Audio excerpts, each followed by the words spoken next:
Olá, pessoal. Bom dia a todos para que estão nos acompanhando aqui. Meu nome é Beatriz. Sou integrante. Meu nome é Ana Beatriz. Eu sou integrante do GED, o Grupo de Estudos Discursivos da Unesp de Assis e de Araraquara. E hoje a gente vai ter aqui conosco, iniciando esse segundo dia do segundo SIB, uma conferência com o professor Craig Brandst. E antes de nós começarmos, eu tenho, como no dia anterior, alguns recados, né, alguns lembretes, só para nós deixarmos claro aqui antes de darmos início à nossa conferência. Primeiramente, então, como nós fizemos anteriormente, pessoal, nós estamos colocando aqui informações de doações sobre como fazer ajuda ao Rio Grande do Sul por conta da calamidade pública climática que eles têm vivenciado, já tem ali algum tempo. Então, as informações vão aparecer nos comentários, né? O pessoal já vai colocar para a gente essas informações. E também, pessoal, para estarem todos atualizados sobre as atividades do grupo, nós pedimos, então, que curtam e sigam as nossas páginas nas redes sociais. Nosso grupo tem se movimentado bastante nessas plataformas, então nós estamos muito ativos no Instagram, no Facebook, no TikTok também. Nós temos o Twitter, o antigo Twitter, em que nós também fazemos postagens com as atualizações das nossas atividades. Temos um blog em que colocamos publicações e reflexões, né, e convidamos a todos ali para dialogar conosco.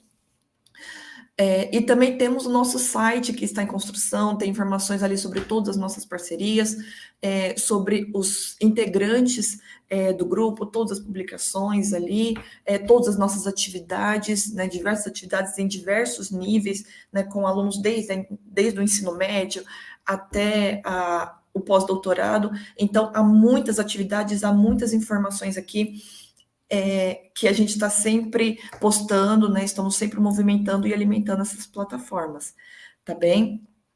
Outro recado extremamente importante, que é referente ao nosso evento, pessoal, é o seguinte: como já lembrado pela professora Luciane de Paula ontem, sobre o evento, é necessário que as pessoas estejam inscritas não somente na plataforma do IV3, no evento que está sendo construído no IV3, mas em cada atividade que for feita, né, que for desenvolvida aqui no nosso evento, tá bem? Então, não basta estarem inscritos só no evento, se façam as inscrições também em cada atividade. Caso alguém tenha alguma dúvida, fiquem à vontade para postar nos comentários aqui do YouTube, que nós vamos auxiliando aqueles que precisarem de ajuda, tudo bem? No mais aqui, acho que nós podemos começar, então, né? Pessoal, outra coisa também, antes da gente passar a fala para o professor Craig Brandst, sempre que quiserem fazer marcações também nas redes sociais, podem fazer, o pessoal vai colocar aqui nos comentários do YouTube o nosso arroba, para quem quiser nos marcar também nas atividades do Instagram, por exemplo. Fiquem à vontade, nos marquem também, porque aí isso também nos ajuda a movimentar as nossas redes sociais, ok? No mais, acho que nós podemos, então, dar início à fala do professor Craig Brandst, que gentilmente aceitou o convite para participar do nosso seminário. Vou fazer aqui, humildemente, a apresentação dele.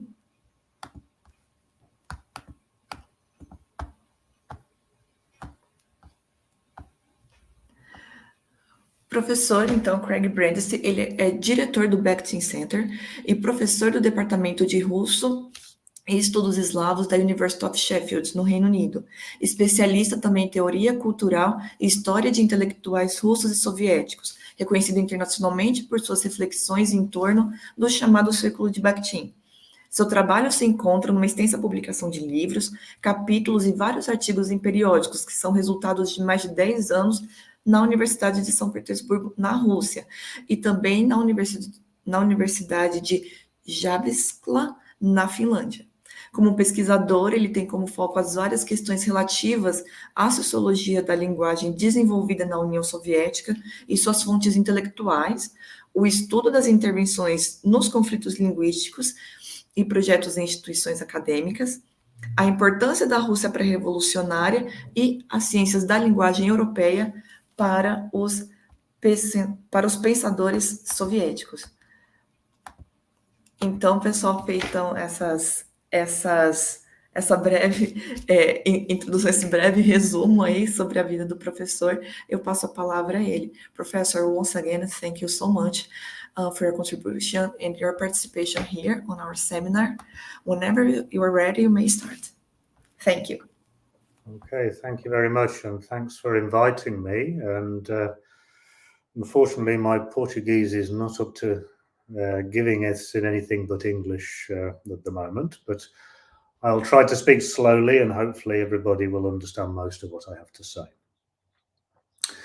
So, back in 1997, seems a very long time ago, I began a research fellowship on a project that was originally framed by David Shepherd, who had established the Bakhtin Centre at the University of Sheffield 3 years earlier to shadow the publication of Bakhtin's Sobrania Sochineni, the collected works in Russian, and to create new English translations of the texts as they emerged. So what the aim was to create a bilingual electronic edition of the work, not only of Bakhtin himself, but of all the members of what had become known by then as the Bakhtin Circle. This was to be accompanied by scholarship on the sources and the contexts of the ideas of the so-called circle, which would be published both separately and as part of an extensive editorial apparatus. It was a great forward-looking project, but one that ran into problems almost immediately.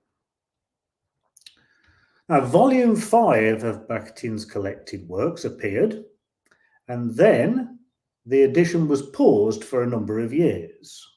There were many logistical problems that followed the collapse of the USSR took their toll. I completed a load of draft translations, many of which I have sitting in a filing cabinet just behind me there.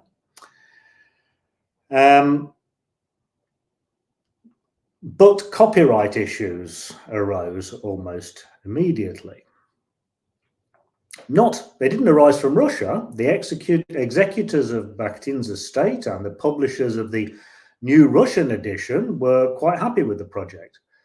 The problem came from the United States, where University of Texas Press, UTP I'll call it after this, held the rights to the English translations of Bakhtin's texts.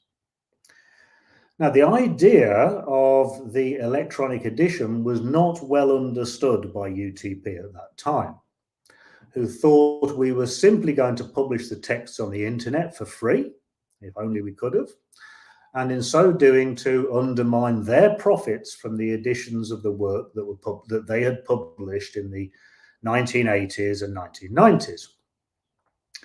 After extensive correspondence, we managed to explain that it would be a paid edition and that hard copies would also be available for sale. The University of Texas Press continued to stall for so long that our funding ultimately ran out.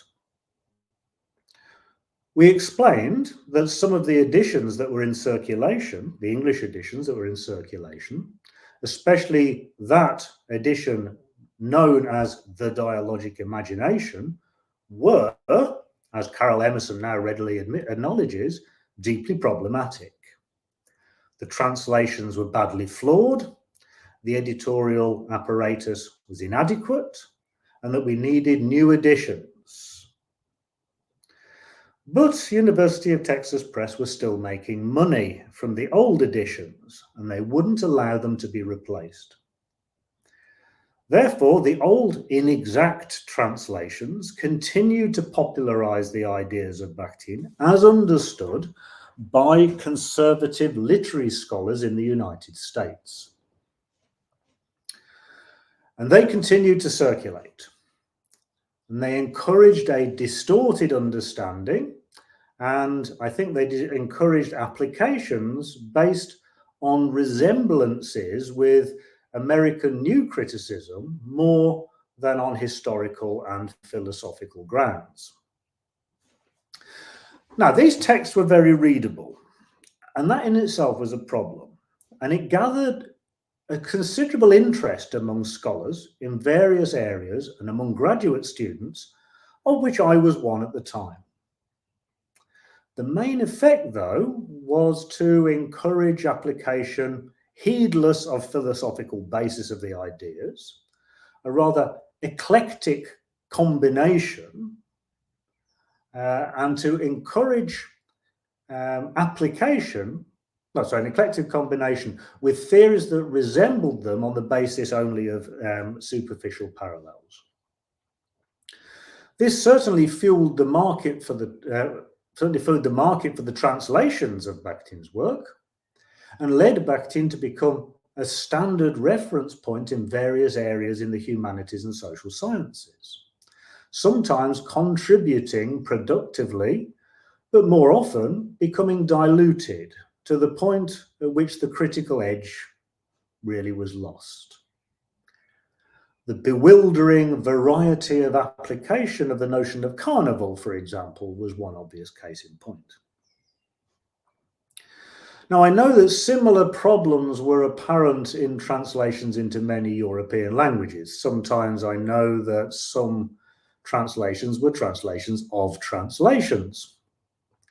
And while the University of Texas Press episode illustrated some of the debilitating effects of business-led academic publishing, this wasn't the first or indeed the last time that problematic publications had skewed an understanding of these texts.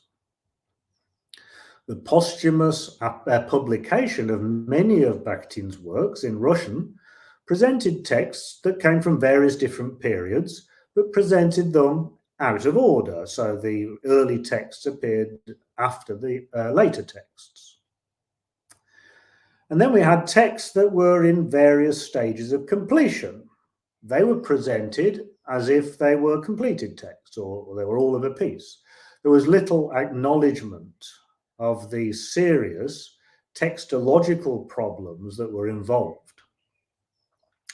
Now, the collected works did go some way to start to unpick some of those issues. But even here, there were some questionable editorial decisions made. And the lengthy commentaries that appeared, especially in the first volume that came out, which was volume 5, presented matters of speculation and conjecture as if they were firmly evidenced. Now, early works on Bakhtin that emerged after Bakhtin's death, 1975, tended to be somewhat captivated by the mystique that built up around a marginalized figure whose work had evident philosophical depth and anticipated many of the concerns that would dominate literary theory in the 1980s, while resisting all recourse to anti-humanism. So when Michael Holquist and the late Katerina Clark interviewed some of those who had known Bakhtin in his later years and who controlled his archive, they were, perhaps understandably for that time, receptive to all the myths that had grown up around him. And they simply repeated those myths as if they were facts. So they took people's word for it without asking for evidence of any sort. Some of these things Bakhtin was clearly responsible for. Sometimes he made many claims that were subsequently revealed to be untrue. Sometimes he cherry-picked elements from the biographies of his brother and of his friends and presented them as his own. Then he seems to have told various interlocutors different things at different times, while the younger scholars who visited him in the last years of his life often seemed so besotted with their hero that they failed to maintain an authorial distance from him. It was perhaps from here that the myth of a guru and his disciples began to emerge, which Clark and Holquist readily encoded in their hagiographical 1984 biography. Merging these accounts with Vyacheslav Ivanov's announcement that Bakhtin had been the real author of the texts published under the names of Voloshinov and Medvedev in the 1920s. Now, Ivanov had no evidence to present, but merely formalized gossip. The fact that Bakhtin declined to claim the copyright when he was offered it, and didn't do so in the recorded interviews with Dvakin, was simply passed over. Matejka and Titunik, who had published the flawed English translations of Voloshinov's texts in the 1970s, tried to place the texts in their historical context and to uphold the authorship of the publications. But they didn't have any new evidence to support it.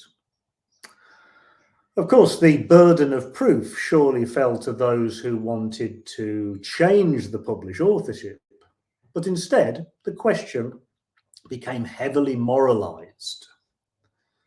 Tales of apocrypha, deuterocanonical works and the like swirled around someone who had become something of a cult figure, and the position one adopted on the issue of the authorship of what now became known as the disputed texts was more a matter of ideological commitment, even of faith, than of evidence.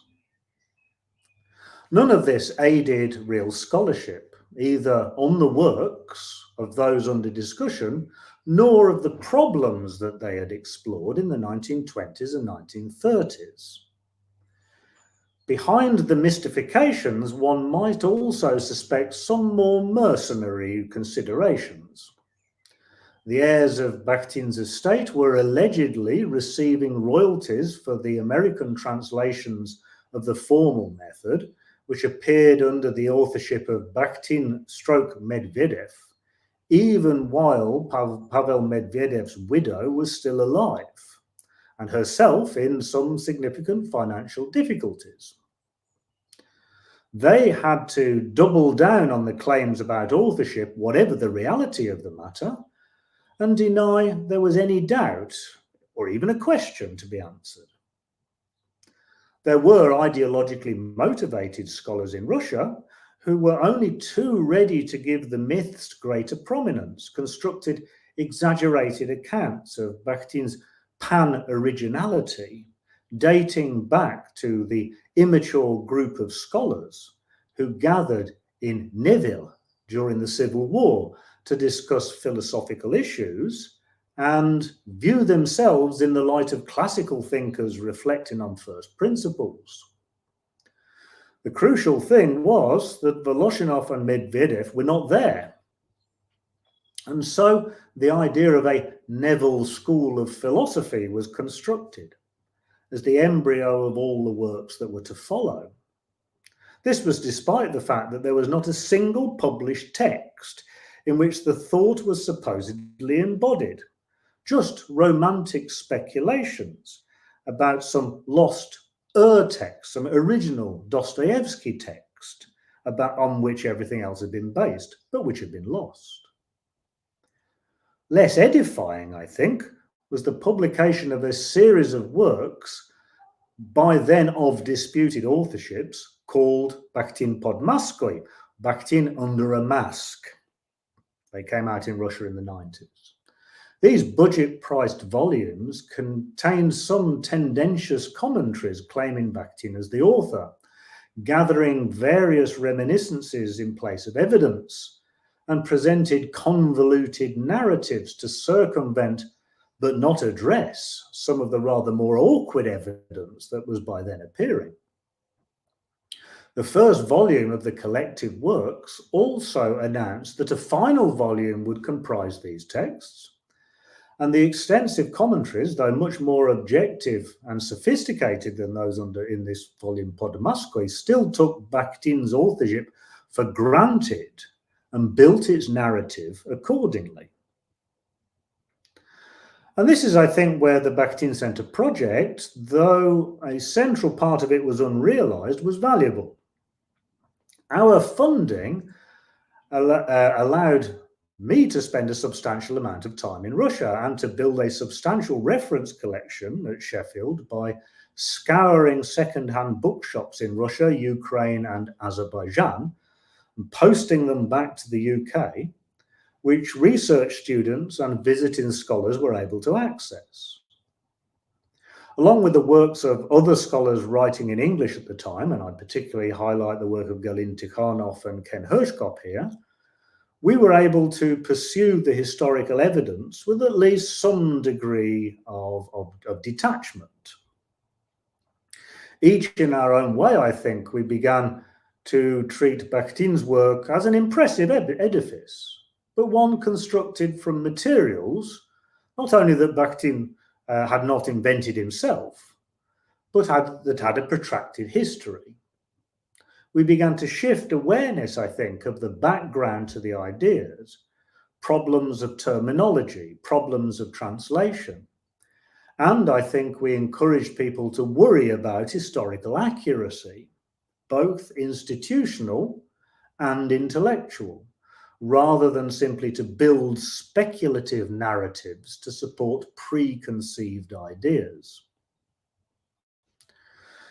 Now, some similar shifts were taking place in a number of countries at the time as well. In Russia in particular, and the new editions were accompanied by some historically based scholarship. And I think one here has to highlight the work of Nikolai Pankov, who coordinated numerous workshops, kept a journal of Bakhtin studies going throughout the years of economic collapse in the 1990s, also produced some important research based on archival materials. Then there was the tenacious work of Pavel Medvedev-Sonyuri, who, along with his wife Daria, went to great lengths to glean as much material about his father as possible from various archives, even though the bulk of the material had been lost when Pavel was arrested during the Great Purge in 1937. And his publication of a number of information-rich essays on the prehistory of the formal method in literary scholarship. None of this was value-free and couldn't be expected to be. But the search for historical evidence on which to base claims was of primary importance, and that was the important matter. The real issue was less the authorship of this text or that text. By this time, we had plenty of substantial texts that were undoubtedly the works of Bakhtin, but an understanding and appreciation that these ideas were not some exceptional stream of thought conceived during a walk by the Lake of Moral Responsibility in Neville, and then unfolded in the decades that followed, but were specific products of movements in early Soviet scholarship, as thinkers engaged primarily with European scholarship.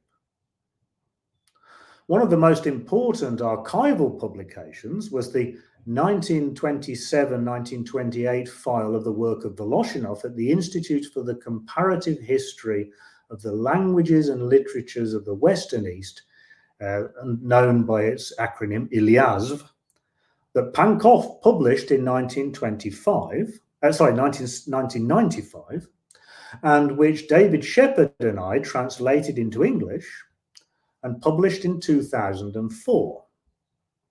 This was supplemented in 2008 when I discovered and published an earlier file from 1925 to 1926 of Voloshinov's work. These were then published subsequently in French as well. Now, these materials revealed how Marxism and the philosophy of language had grown out of a collective project pursued at the Institute. and illustrated the ways in which the idea of dialogue and the utterance had been developed from a reading of Anton Marti and Karl Bühler, but then sociologized. Subsequent work on the Institute and wider debates of the time seriously complicated the assumptions of the exceptionality and pan-originality of what was now known as Bakhtinian theory. When the publication of texts in the collected work, such as the later and better referenced version of Slovo v Romania, Discourse in the Novel, or the Word in the Novel, that Pankov discovered in Zalewski's archive, began to reveal that some of the central texts that had inspired a huge amount of interest in the 1980s were themselves indebted to debates in Soviet institutions. This in no way detracted from their significance or their interest value, but they refocused study on the issues with which the members of the so-called Bakhtin circle were engaged. Gradually, the work of other members of the circle came into focus. Publications sometimes pioneered, as in the case of the work of the philosopher Matvei Kagan and the literary scholar Lev Pumpiansky, by scholars who had pioneered the image of Bakhtin as the masked guru. Irrespective of the views of the individual scholars concerned, this editorial and publication work results in continuously altering our fundamental notions of the past as well as the present. What were hitherto regarded as disciples may, by closer studies of sources, turn into active interlocutors who have something distinctive to say and from whom Bakhtin likely learned something. Daria Medvedeva finally managed to publish a 2-volume collection of Pavel Medvedev's work after Yuri died in 2013.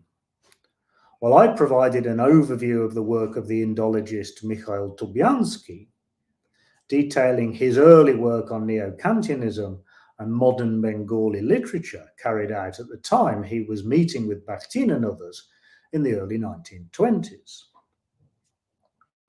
Each of these figures were significant scholars in their own fields and were integrated into a number of fora of discussion. Some formal organizations and others were less formal.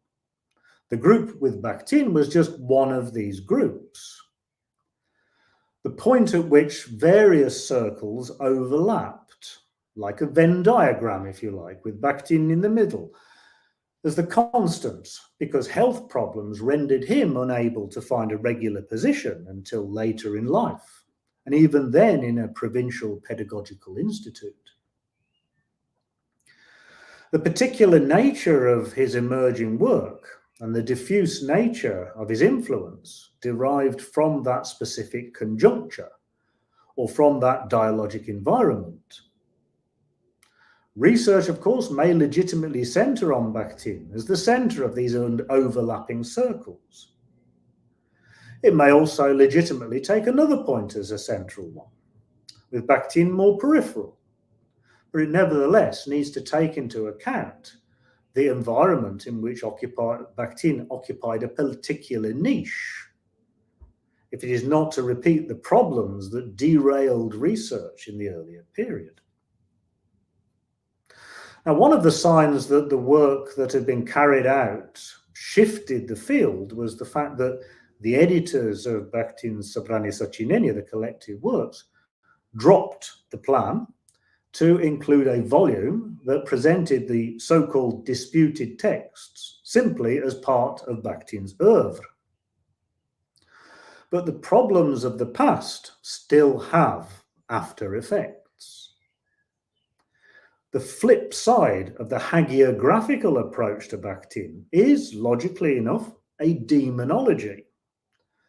The masked guru selflessly spreading intellectual and moral riches then becomes a masked highwayman appropriating the intellectual property of others. It was bound to be sooner or later. And so when Jean-Paul Blanquart and Christian Butter at the University of Geneva read the accumulating evidence that there was actually reason to believe that Voloshinov and Medvedev were indeed the authors of the works published in their names, they simply inverted the hagiographical narrative to produce this text Bakhtin démasqué, or Bakhtin unmasked, in 2011. Here, Bakhtin's own work was presented as wholly derivative of that of his friends from the 1920s. This was then reinforced by the popular form biography in the Moscow series Жизнь замечательных людей, the Lives of Remarkable People, by Alexei Korovashko in 2017. What makes a good popular narrative rarely forms the basis of good scholarship. And that is not the case here either. Passing a myth through the looking glass can only result in a counter myth that has validity only for polemics. But one of the most ironic aspects of both approaches is the complete absence of any real understanding of dialogue. The hero or anti-hero of the story is not a thinker actively engaging other thinkers, assimilating ideas he found internally persuasive, creatively adapting those perspectives and accents in ongoing process of becoming. To the extent there's any dialogue here at all, it's of a narrowly pedagogical kind, where someone who is in possession of the truth instructs those who are confused or in error, using the perspectives of others merely as a foil for expounding his own preformed conception of the world. Alternatively, we have a charlatan, dishonestly purloining the perspectives of others and then presenting them as his own with only cosmetic adjustments for the sake of camouflage. Now, adopting a productive and critical perspective does require us to maintain a distance from the thinker we're engaging. We need to keep open the possibility that he may have been an exceptionally original thinker, or he may have been a charlatan. But these are limiting perspectives within which a variety of far more likely forms of authorial activity have taken place. Adopting the extreme position from the outset and then cherry-picking evidence to support that position is not, in my view at least, conducive to serious scholarship. So one needs to consider why the majority of texts over which there is no dispute about Bakhtin's authorship that we have are either unfinished or were written from new perspectives, or rewritten rather from new perspectives late in life. Could it be that he read things that so affected his thinking on a question that his original conception was no longer tenable? Might it be that discussions within what we now call the Bakhtin circle about the philosophy of language and questions of genre and so on played an important role in the shift between those phenomenological modalities in the unfinished author and hero essay and the discursive typologies found in the 1929 Problems of Dostoevsky's Art? Might Bakhtin's later decision at the beginning of the 1960s to rework the residual phenomenological aspects of the first Dostoevsky book and insert a new 100-page chapter on the history of genre into what had been a synchronic study of the Russian novelist's work, have been the result of engagement with other debates and works of the time that he found to be internally persuasive? Well, I think the answer to these questions is most likely affirmative. During the 1950s, and then in the last period of his life, Bakhtin scarcely finished any text at all. Fragments and notes at various points, stages of completion, have now been published, all showing a thinker engaging in various projects before abandoning them, reading the works of others and making notes as he progressed.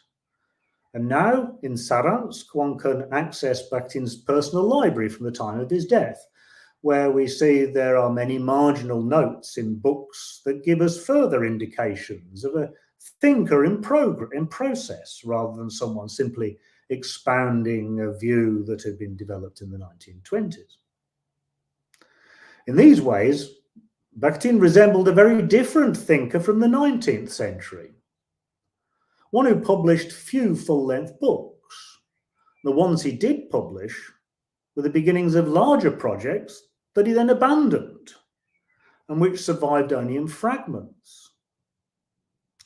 In the last part of his life, he prepared a large number of notebooks on a much greater variety of themes than Bakhtin, while posthumous publications were often spurious wholes created by editors, which then achieved canonical status. This major thinker still doesn't have a satisfactory collected works, but that didn't prevent his ideas from being appropriated and employed as if the unity of his thought could be assumed. That thinker is Karl Marx. The ongoing publication of the second edition of Marx and Engels' collected works is significantly changing our understanding of Marx's thinking, revealing him to be a thinker who constantly revised his ideas in relation to new material and new perspectives, especially, but not exclusively, regarding non-Western societies.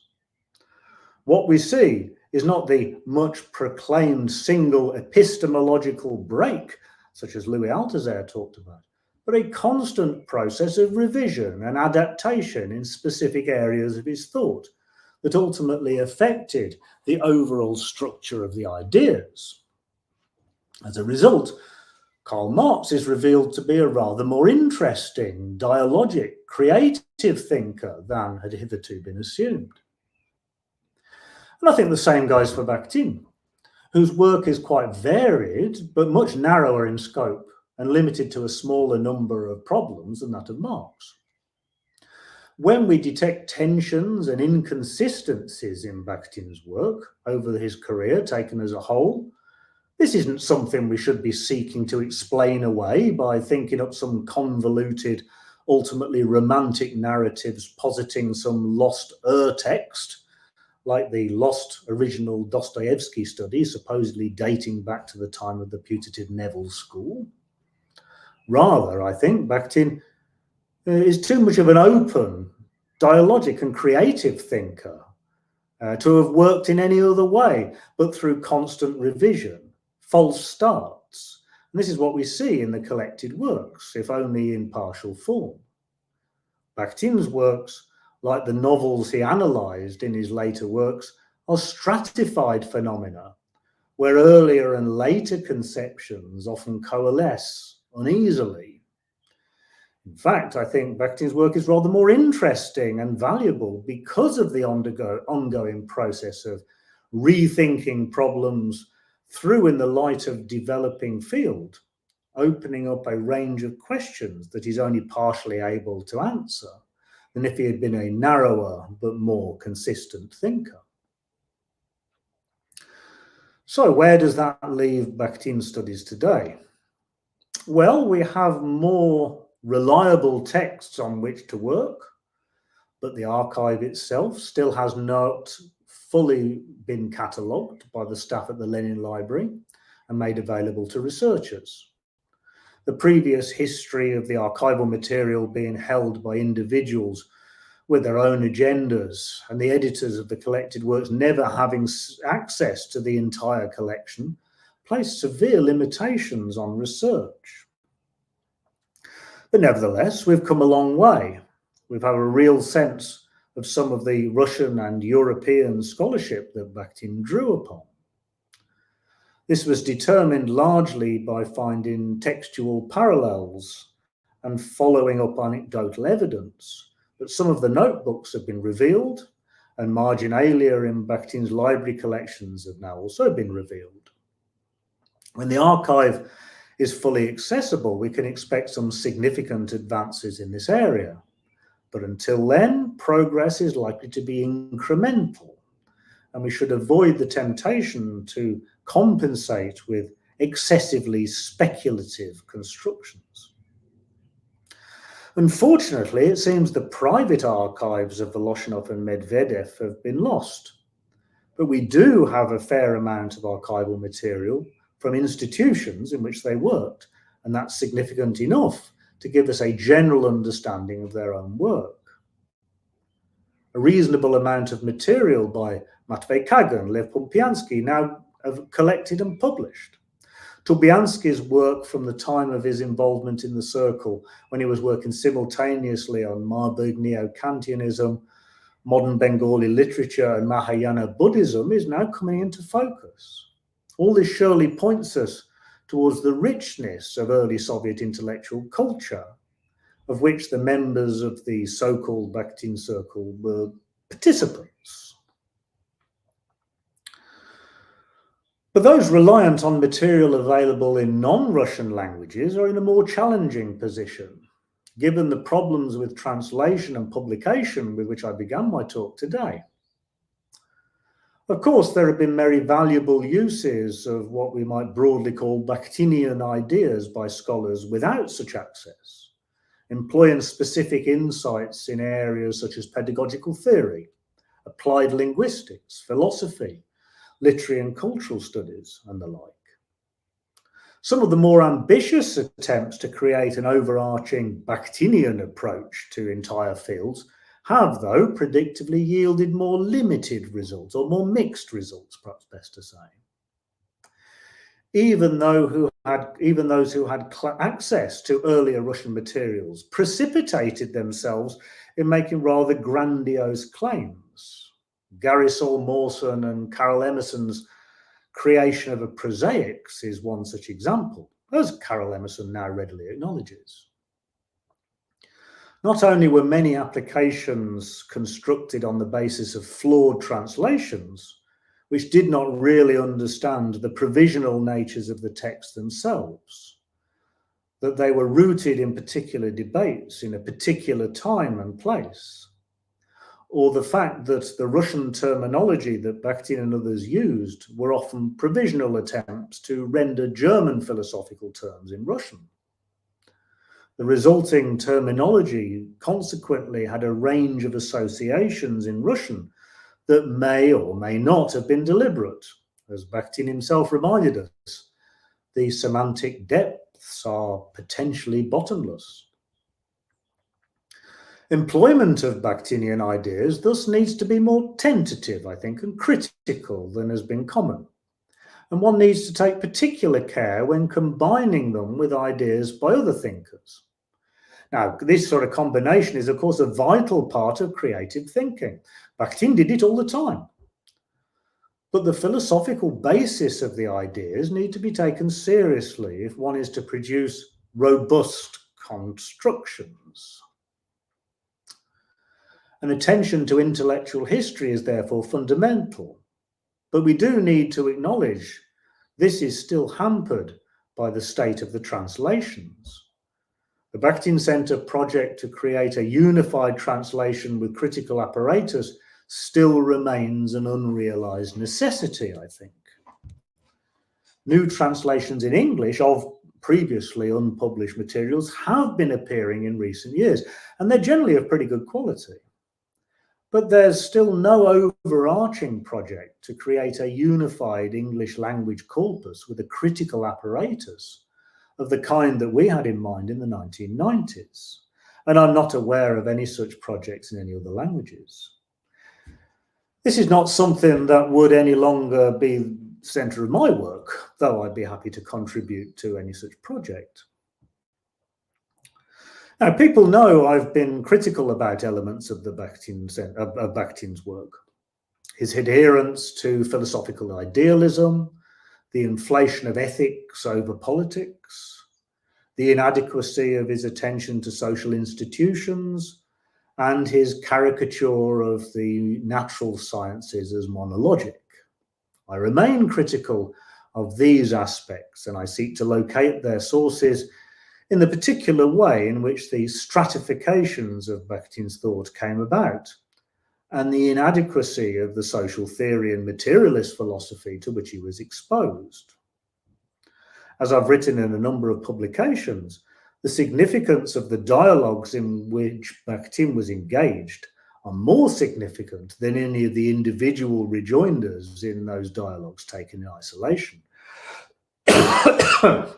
I think that if we want to remain faithful to the critical spirit of Bakhtinian ideas, then as authors we need to retain a healthy distance from our hero, to recognise his autonomy as a thinker, but to retain our own surplus of vision, and not to be afraid to pass judgment on shortcomings.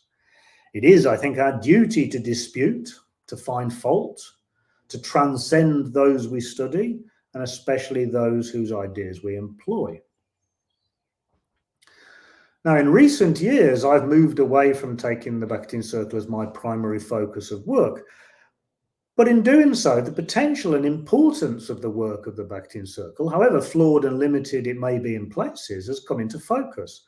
My interest in the shifts in attitudes towards non-European world catalyzed by the Russian Revolution, and the role of philology in the construction of what Edward Said was to call Orientalism, has constantly kept the work of the Bakhtin Circle in my field of vision. I originally came to the Bakhtin Circle because of my dissatisfaction with the rise of post-structuralism in cultural theory in the 1980s, something, it must be noted, that was problematic for Said too. Though he had little respect and perhaps knowledge of Bakhtin, when Said criticised Foucault for failing to distinguish between mere words and logos, way of thinking, logic, he was recapitulating Bakhtin's reservations about nascent Russian structuralism. When Said noted the importance of individual authors and works on the creation of an anonymous body of discourse like that he called Orientalism, he was essentially seeking to subject the formulation developed in his eclectic book by that name to a dialogic critique. So when post-colonial theorists seek to present forms of colonial and post-colonial culture simply as the result of the imposition of a European episteme or paradigm on an organic pre-colonial society, it's hard to imagine a more monological perspective that erases both the agency of the colonized and those within the colonizing society alike. The internal fractures and struggles within the colonizing and colonized societies are elided, along with the forms of collaboration between colonizing and colonized elites.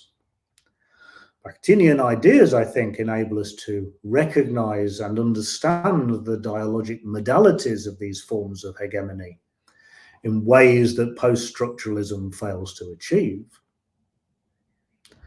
Now, of course, Bakhtin's work is overwhelmingly focused on European literature, but one of the main theses he develops in the 1930s is that the preconditions of this literature are in the sedimented deposits of millennia of oral exchanges that make up folklore and ultimately myth. There's nothing specifically European about this body of oral culture in Bakhtin's work. Rather, it's the common human substratum of semantic material, images of the world, motifs, narrative schemas and the like, on which literary and wider forms of more recent times and which of identifiable authors have arisen. These ideas, which derives from a number of sources, including that of pre-revolutionary literary scholar Alexander Veselovsky, controversial Georgian archaeologist and philologist Nikolai Marr, the German neo-Kantian philosopher Ernst Cassirer, and have roots in the positivist critique of Max Muller's Indo-European philology by Edward Tyler and Andrew Lang, specifically sought to challenge the idea there was some kind of pristine origin of European culture. And this is, of course, the foundation of the idea of carnival. I said I would get back to it, in which primordial semantic clusters from pre-class society re-emerge to challenge contemporary hierarchies.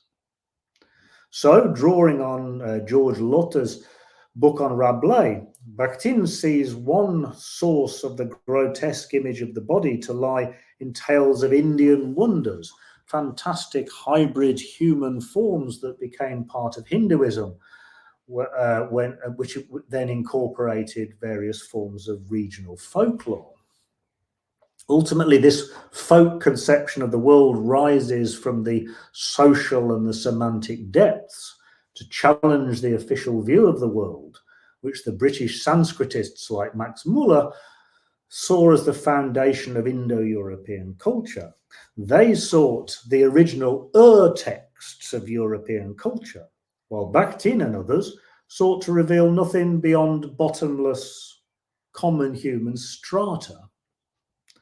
So even while focused on medieval carnival in Europe and on the French novel, Bakhtin was contributing to what we might call an insurgent form of philology that challenged the assumptions of Indo-European philology that Said argued provided Orientalism with its technical characteristics. And this is no mere coincidence, for the particular form of the critique of Indo-European philology, the particular form it took in the USSR was specifically focused on achieving that very end. So considered more widely, this form of humanism intersects with the wider critique of emergent philology that Timothy Brennan discusses at length in his as being fundamental to the work of Vico and of Hegel in his important 2014 study, Borrowed Light, Vico, Hegel and the Colonies. These ideas have been developed further by Aurithro Majumdar in his recent study, Insurgent Imaginations, World Literature and the Periphery, in which he finds the same impulse at work in the work of Rabindranath Tagore, M.N. Roy and various other anti-colonial thinkers in India. Worth remembering here is that Bakhtin's friend and member of the Bakhtin Circle, Mikhail Tubiansky, was the USSR's major specialist on Tagore. The entire anti-colonial and anti-imperial thrust of early Soviet intellectual life thus made its way through to Bakhtin's work on the novel. But of course, while valuable and insightful though Bakhtin's work is in this context, it's far from adequate to the critique of these phenomena. Without understanding the economic, political, and institutional dynamics of colonialism and the struggle against it and its lasting ramifications, we can't develop adequate work in this area, as in many others. Hence, we need to subject Bakhtin's ideas to critique, while at the same time recognizing and building upon the valuable elements that are there. We need to go beyond the philosophical idealism to which Bakhtin was committed, and in so doing to realize the critical potential that's embedded in the work. As they used to say about Kant, to study Bakhtin's work productively is always to go beyond him. Thank you very much for your attention. And I'm done. Thank you so much, you, Professor, for this lecture. And now I will explain a little bit about the dynamics that we are going, how we are going to procedure from here. I take some points to the public about your speech, and then we can go to the questions. Is that okay for you, Professor? Ok, then. Pessoal, mais uma vez, obrigada aqui pela participação de todos. Eu vou fazer alguns apontamentos sobre a fala do professor, e aí depois disso, né, a gente pode passar por algumas né, passar para o público e para as questões que vamos ter por aqui, tudo bem? Pessoal, lembrando que nós temos até 11h30, tá bom? Para as questões, para as perguntas aqui referentes à fala do professor, mas depois teremos um debate também a partir das 13 horas, horário de Brasília, então da 13h às 14h, nós teremos um debate em que as questões podem ser retomadas, podem ser refeitas ali no período da tarde, tudo bem? Então, pessoal, para situar um pouco sobre aqui a fala do professor Craig Brandst, ele começa apontando assim sobre as motivações, né, que o levaram a esses estudos, o foco desses estudos culturais, que é o interesse que começa ali desde a graduação, que são pontos que foram ao encontro dele ali de debates que estavam acontecendo ali naquele momento da graduação, e que isso chama a sua atenção e o leva posteriormente aos estudos bakhtinianos, e é isso que vai mover muito os estudos do professor e a sua relação com o círculo, certo?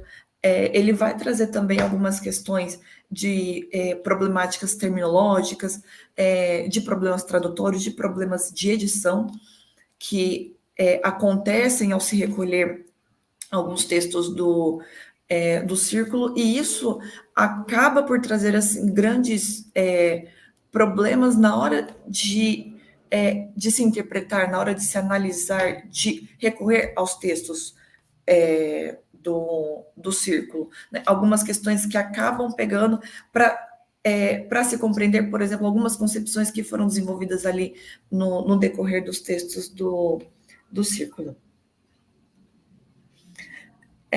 Outra questão também que o professor aponta é a questão mítica que envolve ali, principalmente Bakhtin, referente a algumas questões ali da sua vida pessoal e da sua vida também como escritor, né? A começar pelos seus escritos, né? O que acontece, mesmo depois ali da morte do Bakhtin, o professor aponta como a morte dele ainda assim coloca muitas questões sobre interessados no círculo, e como acaba fazendo com que esses estudiosos, né, esses interessados nos escritos, se percam ali em algumas informações, né? Acabam direcionando de forma errada para certas informações, e até mesmo colocar Bakhtin como como alguém que rouba ideias alheias, né? Rouba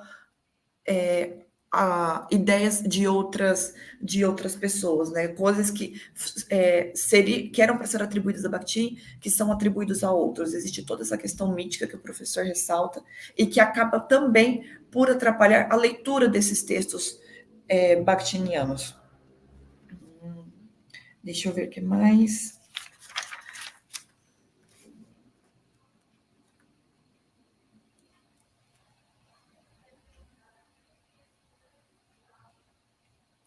Outra coisa que depois o professor vai apontar especificamente sobre a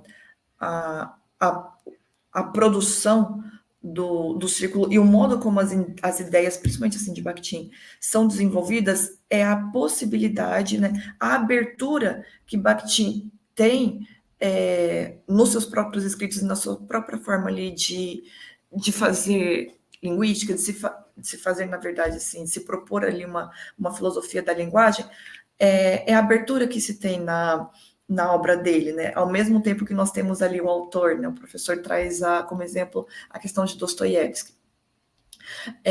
Como você tem ali um autor que pega esse autor russo, discorre sobre ele para poder propor uma problemática, né, para poder apontar questões que seriam problemas dentro da obra do fazer poético de Dostoiévski, mas nessa reflexão, durante esse processo de se construir uma reflexão sobre o que seria uma problemática na obra de Dostoiévski, acaba, na verdade, sendo a maior riqueza dele, né, do autor, como, por exemplo, o romance polifônico, que nós, estudiosos do círculo, sabemos que é uma grande característica, uma grande riqueza e muito específico do romance de Dostoiévski, que é esse caráter polifônico. Outra questão também que o professor aponta é como posso dizer, as dificuldades que apareceram, né, ao se lidar com textos russos, né, porque a gente não está tratando só de questões terminológicas, textuais, semânticas, gramaticais, para um processo de tradução. Entender a produção do círculo, né, como foi colocado pelo professor, é entender todo um contexto histórico, é partir da situação em que os integrantes do círculo estavam inseridos para poder desenvolver a sua filosofia da linguagem, essa proposta de filosofia da linguagem do círculo. Então, o professor mostra também e ressalta, né, reforça, de que não tem como se compreender os trabalhos bakhtinianos sem entender questões, por exemplo, coloniais, pré-coloniais, políticas, históricas, de marcos assim, de guerra vivenciados pelos integrantes naquele momento histórico. E que isso precisa estar muito marcado e que foi também uma das motivações, né, algo que o atraiu para as teorias culturais. Agora, depois desse brevíssimo apanhado, a gente pode passar para comentários que as pessoas queiram fazer, ou mesmo perguntas. Fiquem à vontade, pessoal, para fazer as perguntas em português. Quem quiser fazer em inglês também fique à vontade.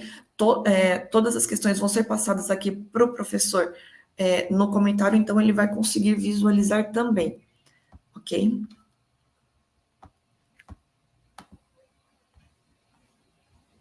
O pessoal vai me ajudar aqui em relação a possíveis comentários, assim, que a gente tenha, enquanto eu me situo aqui também. Um momento, por favor. Professor, we are about to start some questions. I'm seeing here, and I believe that you can see as well, sir, that we have some comments, some questions, and one of them is already here on the screen. Is in Portuguese. It's a question from Rafael Jr., and I will translate it for you. Just a moment, please.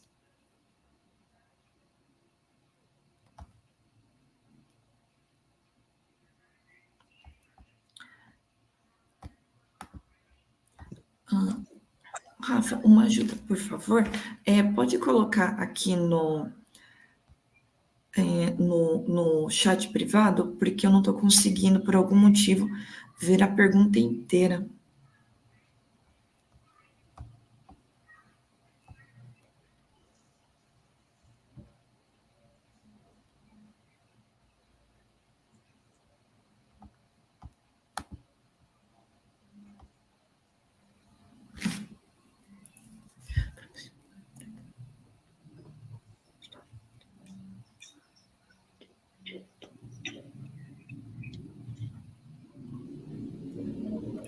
Professor, Rafael Jr. is making a question about the authorship on Bakhtin Circle. Wait a minute.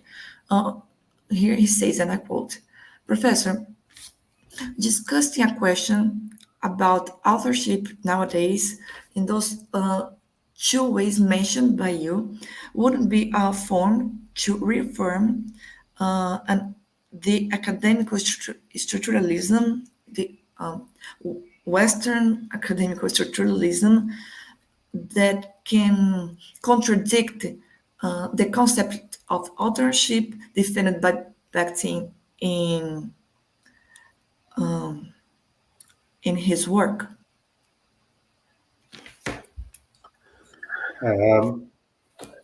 If I understand the question rightly, is it asking me whether we take kind of post-structuralist ideas about authorship and that would mean that we don't need to consider questions of the authorship of the text? Is that because there's a death of the author? Was what was being asked? Sir, please, it was cut here. Can you say it again, please? Okay, tell me if I understand this correctly. The question was, if we take post-structuralist ideas about the death of the author, for example, then these questions about the authorship of the disputed texts do not matter, or they cease to be of any significance. Was it that? Yes. Okay. Well,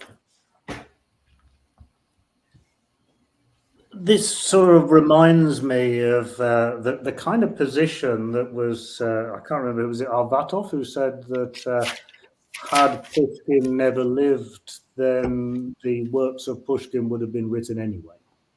And I think this is not a tenable position to make. Now, of course, isn't Bakhtin's ideas that authors are never completely in control of the language that they use because it's somebody else's language, that you never have this kind of pristine originality because you are always using ideas and perspectives by other people. Now, whether I wouldn't want myself to follow that.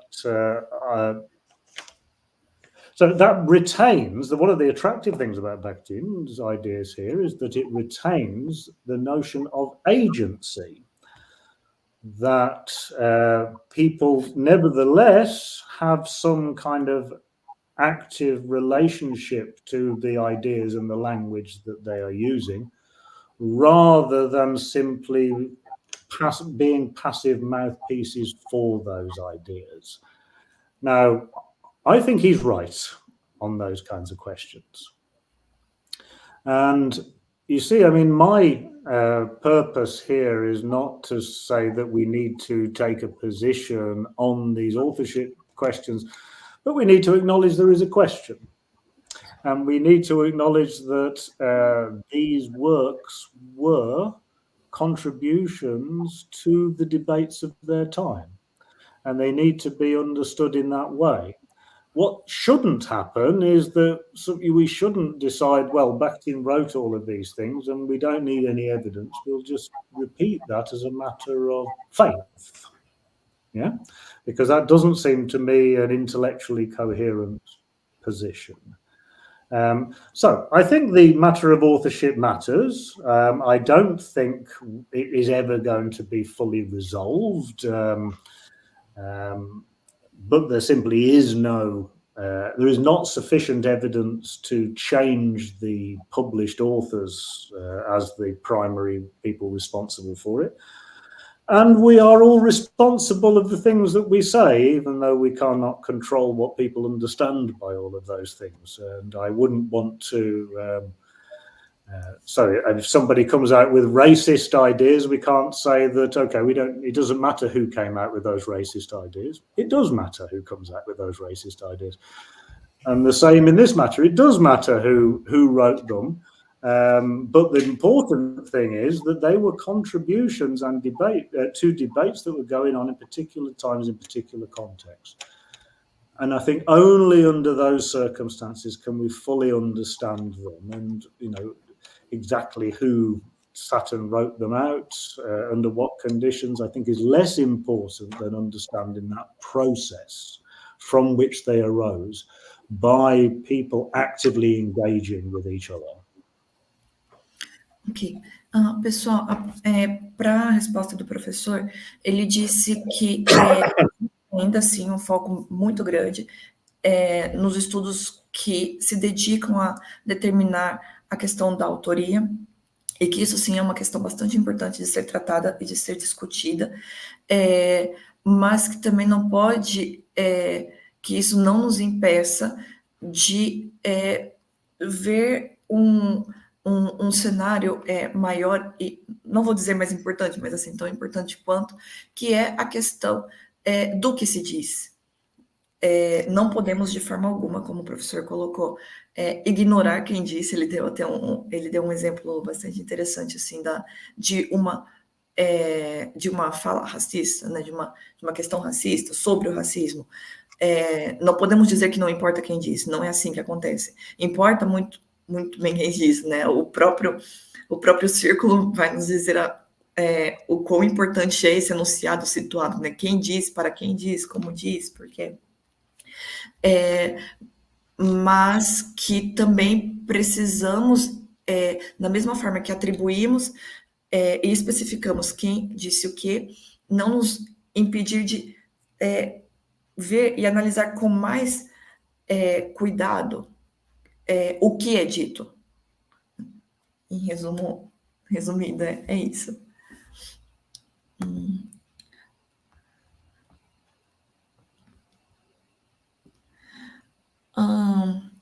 Professor, here another question. This one is already in English, so I'll just read as it is. How do you think that these problems regarding translation and misinterpretation of Bakhtin's work have affected our overall understanding of his philosophy? Thank you for the excellent talk. I think it's affected them in a number of different ways. So sometimes even understanding the text properly, because there are certain terms that have been rendered in many, many different ways within, you take a single term, rendered in many different ways within a single text, without understanding that it is the same text, that it is the same word in Russian. So it then becomes very, very difficult to follow through the line of thinking, because it becomes obscured. Sometimes the philosophical basis of Bakhtin's ideas become obscured by the way that they have been translated, because it sounds like it comes from a different kind of philosophy. Yeah, so ideas that come from one kind of philosophy, because they're translated in a particular way, it's easy to misrecognize it, and it comes from something else. And that's because of many superficial resemblances. So if you don't pay attention to the history of terms, then you just translate things as might seem to make sense. Then you can end up confusing the matter quite considerably. And I think there have been many ways that this happened.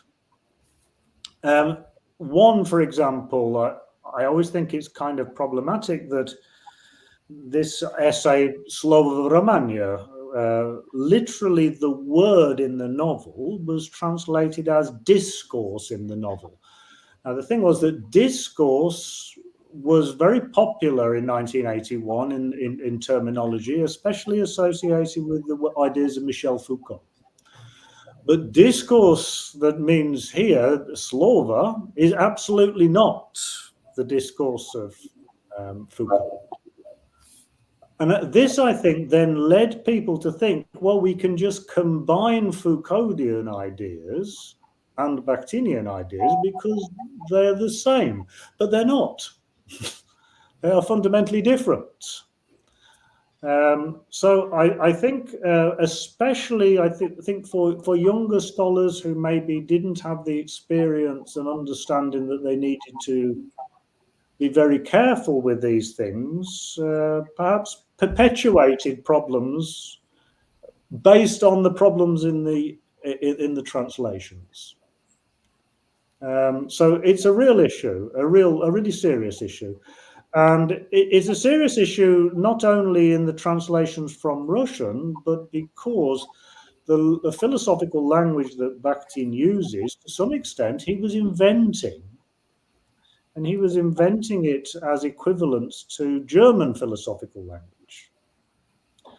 And if you don't know the German behind, if you don't, at least with the main things, know some of the German behind the Russian, then it's very difficult to know how to translate it into another language. And then you get confusion on top of confusion. And this can cause all sorts of problems. So when you're dealing with a thinker who is, philosophically quite profound like Bakhtin, obscuring the philosophical basis of the ideas can be really very serious and have negative consequences.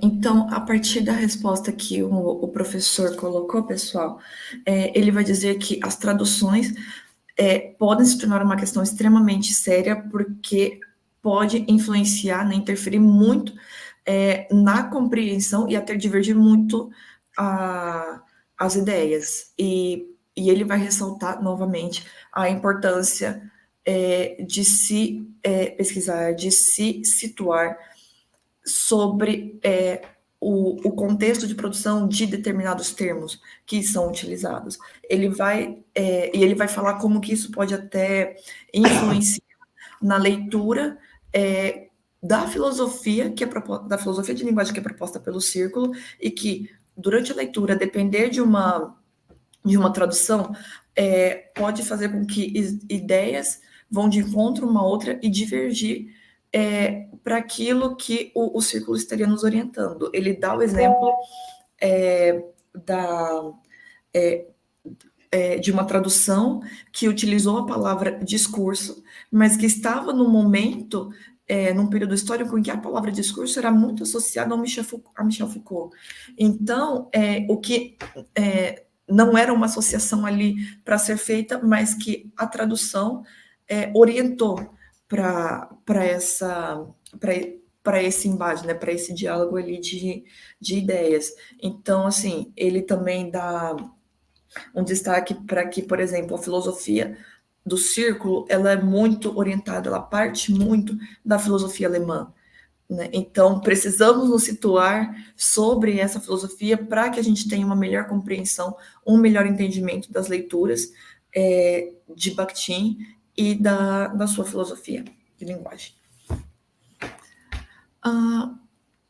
Professor, we have another one here.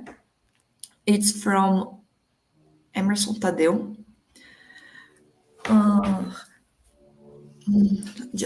Just a minute, please.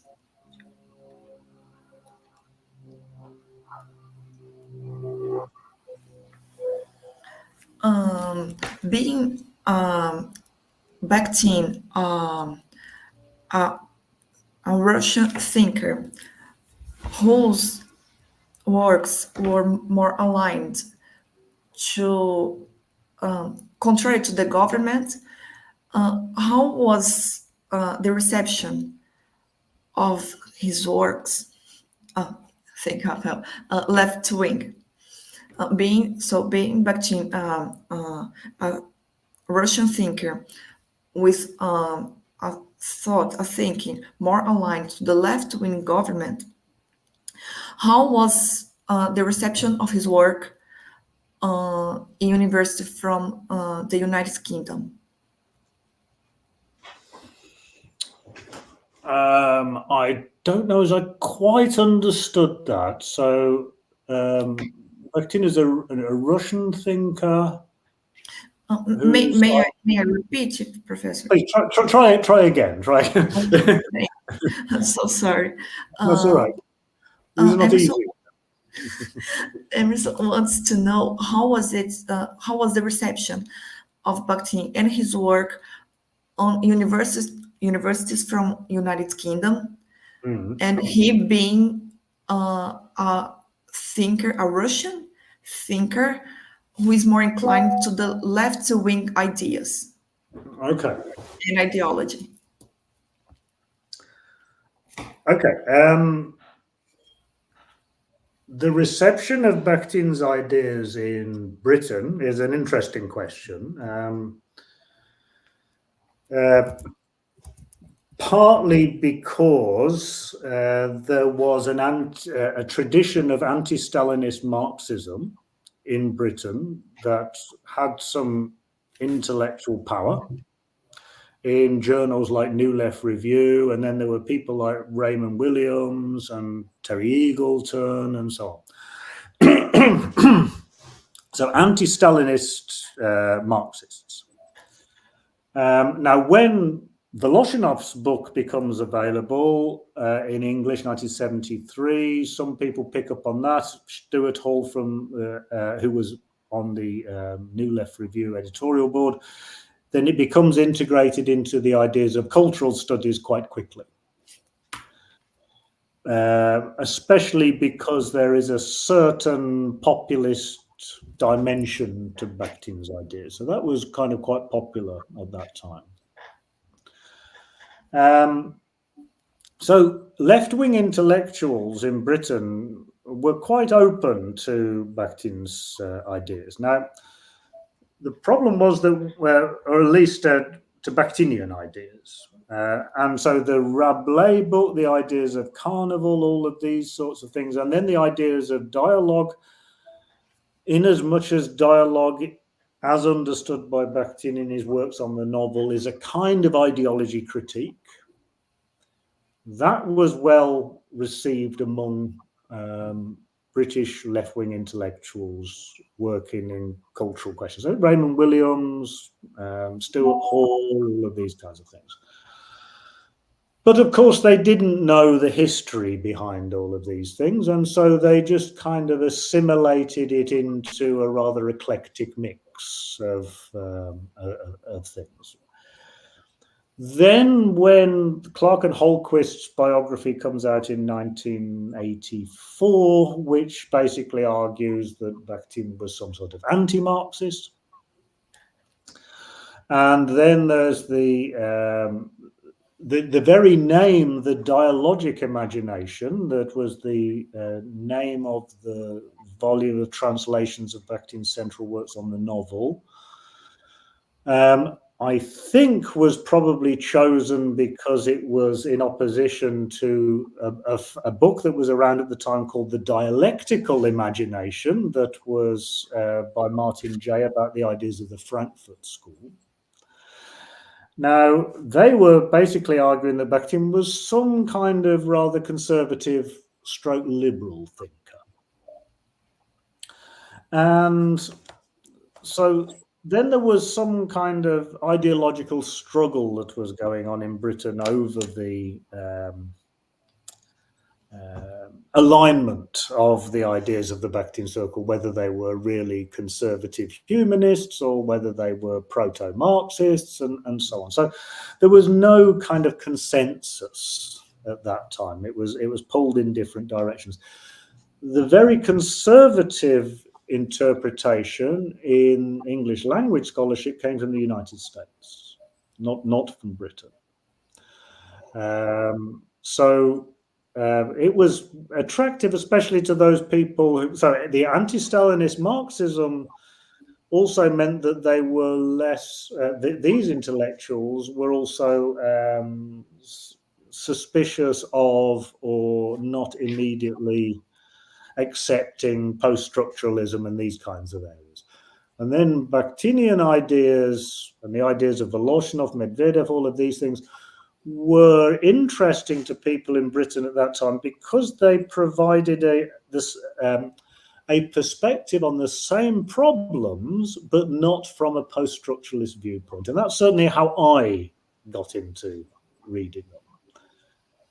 I came to it from this perspective. I am one of that generation of the people who went to universities in the 1980s and received it in that way.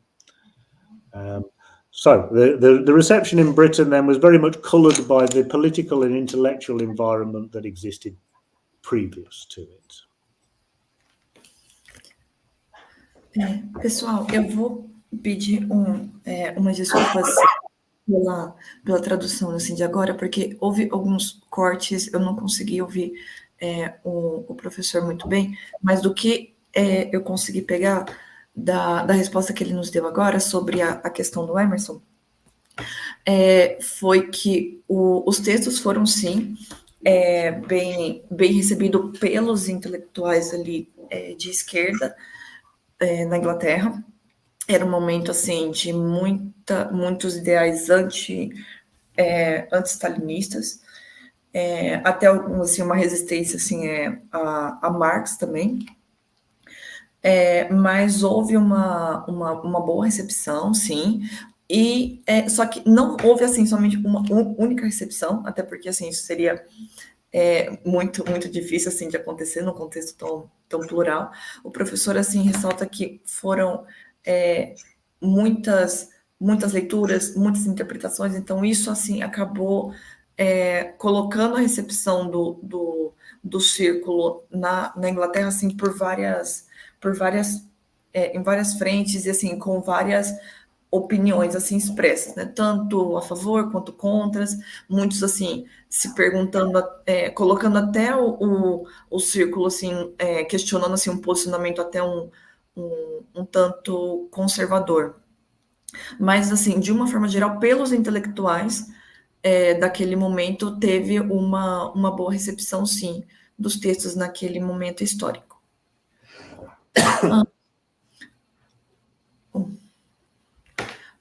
Professor, we are just in time. We had some more questions, a couple of questions, but because of the time, there won't be possible. So the questions probably will be made later when we are doing the roundtable. So we are going to finish here and give people some directions about the next part of the event, the next activity.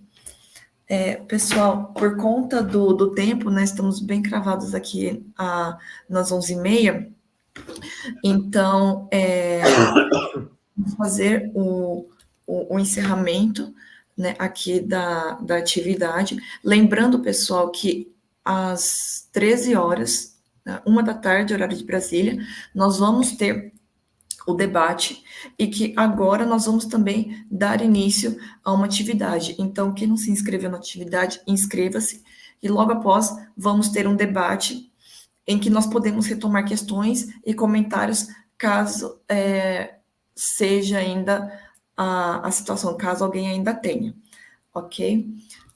Eu quero agradecer, então, a participação de todos, a participação do professor.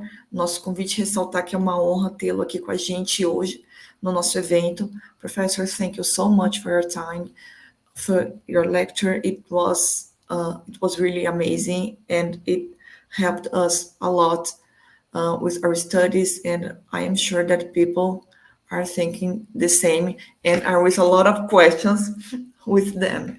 So thank you a lot. Okay, thank everyone for their attention and your questions. Thank you very much.